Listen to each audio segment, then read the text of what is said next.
Após serem excluídos das presidências de todas as comissões temáticas do Senado, os senadores da oposição ao governo Lula afirmaram que podem recorrer ao Supremo Tribunal Federal para pedir que a Constituição seja respeitada. Quando as comissões foram formadas, os partidos de oposição se recusaram a participar da simulação de eleições, mostrando que não houve qualquer respeito à proporcionalidade dos partidos. Em entrevista, o senador Eduardo Girão lamentou que a polarização tenha sido levada a extremos e que o presidente do Senado, Rodrigo Pacheco, pretenda segregar 27 senadores. O senador lembrou que a Constituição prevê que a mesa diretora e as comissões respeitem a proporcionalidade dos partidos na casa e apontou que isso não ocorreu em nenhuma esfera. Girão lembrou que a oposição foi eleita pela população e tem que ter a possibilidade de realizar seu trabalho, o que não pode ser simplesmente obstado pelo presidente da casa. Ele apontou: ficou uma animosidade porque foi uma eleição disputada como tem que ser na democracia. Agora a gente fala tanto em democracia e na hora de praticar não pratica, fala tanto em pacificação. O senador Girão afirmou que espera que não seja necessário judicializar a questão, afirmando: recorrer a outras instâncias seria muito ruim para a imagem da própria casa, que já não é uma imagem muito boa perante a sociedade, segundo um levantamento. Mas se tiver que ir a essas vias jurídicas, a gente vai.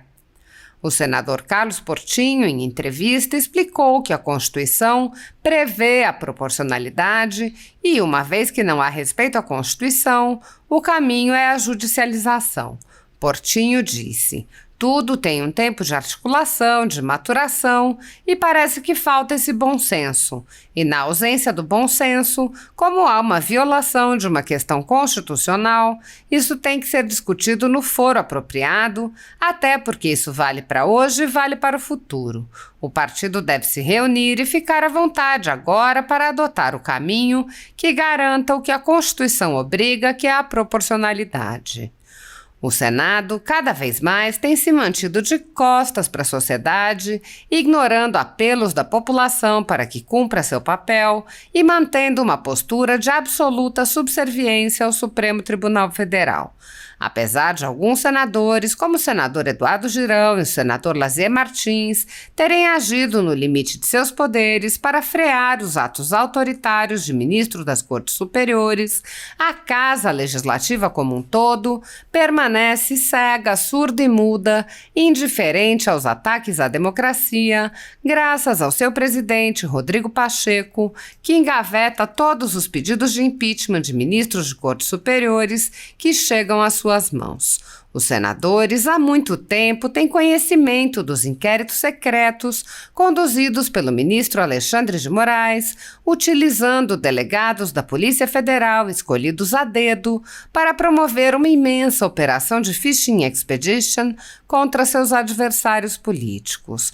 O desrespeito ao devido processo legal e a violação ao sistema acusatório são marcas dos inquéritos políticos conduzidos pelo ministro e já foram denunciados pela ex-procuradora-geral da República, Raquel Dodge, que promoveu o arquivamento do inquérito das fake news, e também por inúmeros juristas, inclusive em livros como Inquérito do Fim do Mundo, Sereis como Deuses e, no mais recente, Suprema Desordem, Juristocracia e Estado de Exceção no Brasil. O ministro Alexandre de Moraes também já foi chamado de xerife pelo então colega Marco Aurélio Mello pelos excessos cometidos em seus inquéritos. Na imprensa internacional, as denúncias vêm se avolumando. O ministro Cássio Nunes Marques consignou em voto as violações de direitos humanos nas prisões em massa ordenadas por Moraes. Apesar das constantes denúncias, o Senado brasileiro segue inerte. Os senadores sabem sobre os jornais que foram estourados e tiveram todos os seus equipamentos apreendidos e sabem sobre os jornalistas perseguidos, presos e exilados. Os senadores não apenas foram informados sobre a invasão de residências de cidadãos e a apreensão de bens, mas também viram sem qualquer reação a quebra de sigilos de um de seus próprios membros, o senador Harold de Oliveira. Os senadores sabem que muitos meios de comunicação vêm sendo censurados há muito tempo. Os senadores souberam sobre a prisão do deputado Daniel Silveira em pleno exercício do mandato por palavras em um vídeo. Os senadores sabem que o ex-deputado voltou a ser preso por supostas violações a medidas cautelares que foram impostas em um processo que foi extinto pela graça presidencial. Os senadores foram informados sobre a perseguição a jornalistas que são censurados, impedidos de exercerem sua profissão e têm bens e redes sociais bloqueados. Os senadores sabem que ativistas passaram 1 ano em prisão domiciliar, sem sequer denúncia, obrigados a permanecer em Brasília, mesmo morando em outros estados. Os senadores sabem sobre a prisão de Roberto Jefferson, presidente de um partido, e sua destituição do cargo a mando de Moraes. Os senadores sabem da censura a parlamentares. Os senadores sabem que jornais, sites e canais conservadores têm sua renda confiscada há mais de 1 ano e meio. Os senadores sabem sobre as prisões em massa, sem individualização de condutas, sob acusações descabidas. Os senadores sabem sobre as multas estratosféricas e confiscos de propriedade. Os senadores conhecem muitos outros fatos. Mesmo assim, todos os pedidos de impeachment, pedidos de CPI, projetos de lei, seguem enchendo as gavetas do senhor Rodrigo Pacheco. Nos inquéritos políticos do ministro Alexandre de Moraes, há uma espécie de parceria com a velha imprensa e com a extrema esquerda, pela qual matérias, reportagens e relatórios são admitidos como provas sem questionamento, substituindo a ação do Ministério Público e substituindo os próprios fatos, e servem como base para medidas abusivas que incluem prisões políticas, buscas e apreensões, bloqueio de contas, censura de veículos de imprensa, censura de cidadãos e parlamentares, bloqueio de redes sociais, confiscos, entre muitas outras medidas cautelares inventadas pelo ministro, sem qualquer chance de defesa ou acesso ao devido processo legal. O mesmo procedimento de aceitar depoimentos de testemunhas suspeitas e interessadas e tomar suas palavras como verdadeiras se repete em diversos inquéritos nas cortes superiores. A Folha Política já teve sua sede invadida e todos os seus equipamentos apreendidos a mando do ministro Alexandre de Moraes. A renda do jornal está sendo confiscada a mando do ministro Luiz Felipe Salomão, ex-corregedor do Tribunal Superior Eleitoral, com aplauso dos ministros Luiz Roberto Barroso, Alexandre de Moraes e Edson Fachin. Todos os rendimentos de 20 meses de trabalho de jornais, sites e canais conservadores estão sendo retidos sem qualquer base legal. Se você apoia o trabalho da Folha Política e pode ajudar a impedir o fechamento do jornal, doe qualquer valor à empresa Raposo Fernandes através do Pix, utilizando o QR Code que está visível na tela ou o código ajude@folhapolitica.org.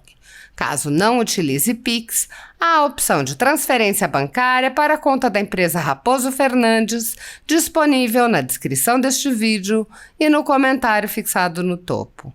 Há 10 anos, a Folha Política vem fazendo a cobertura da política brasileira, quebrando a espiral do silêncio imposta pelo cartel de mídia que quer calar vozes conservadoras.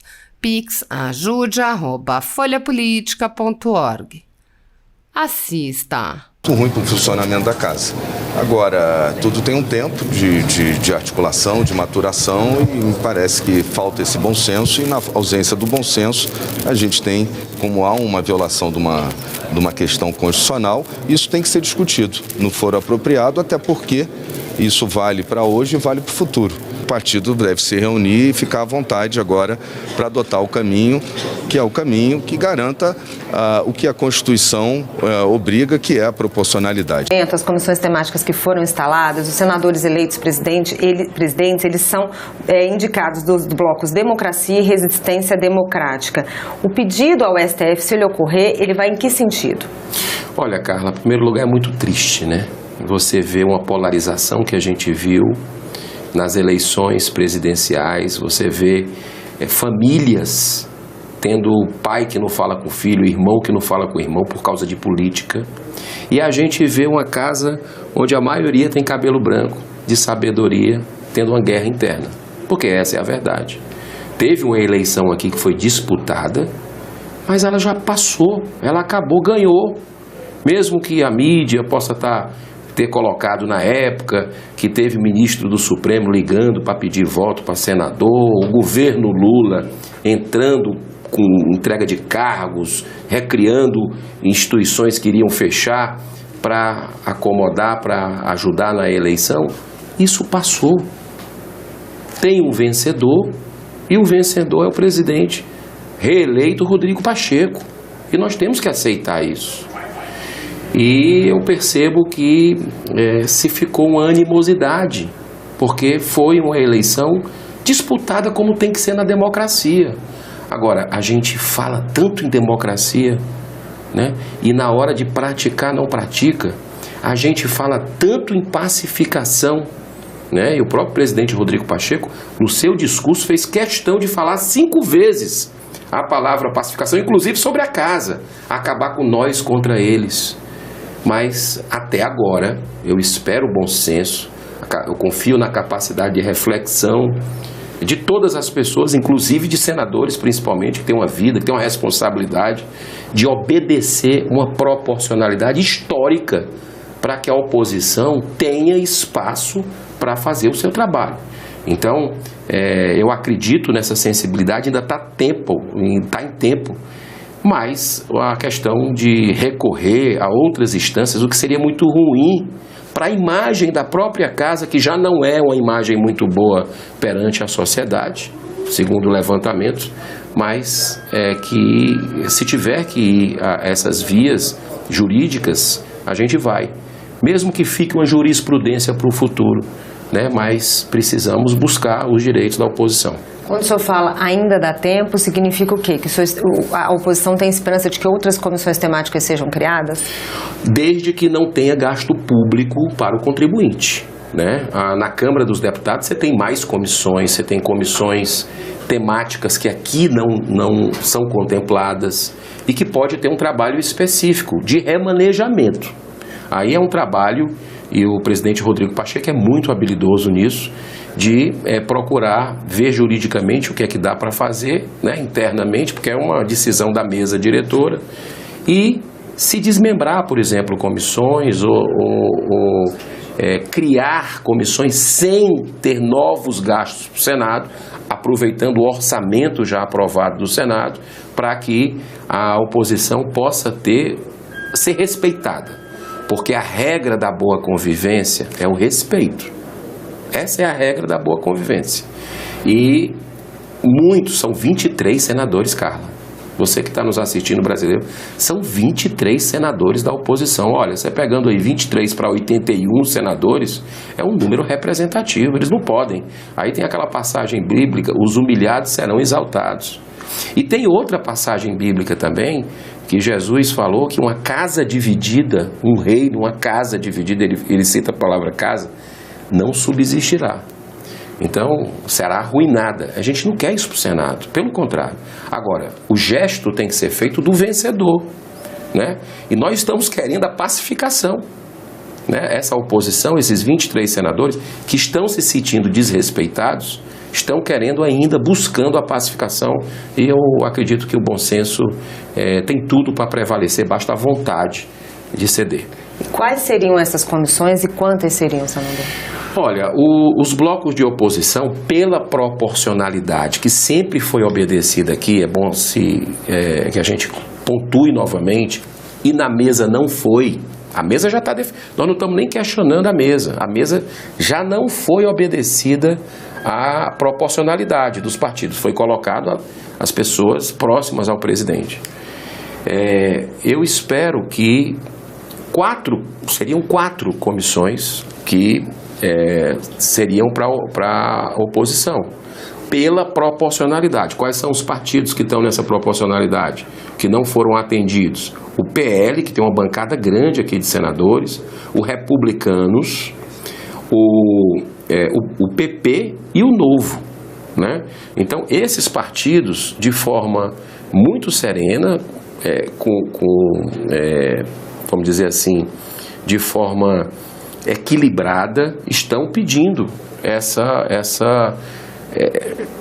regra histórica que, em momentos difíceis do Senado, Carla, e você já passou por muita coisa aqui, foi obedecida, né? Em momentos de peleja maior aqui dentro do Senado, mas sempre foi obedecido isso. Que a gente não entre para a história com uma decisão infrutífera e que não vai trazer a paz aqui dentro da casa.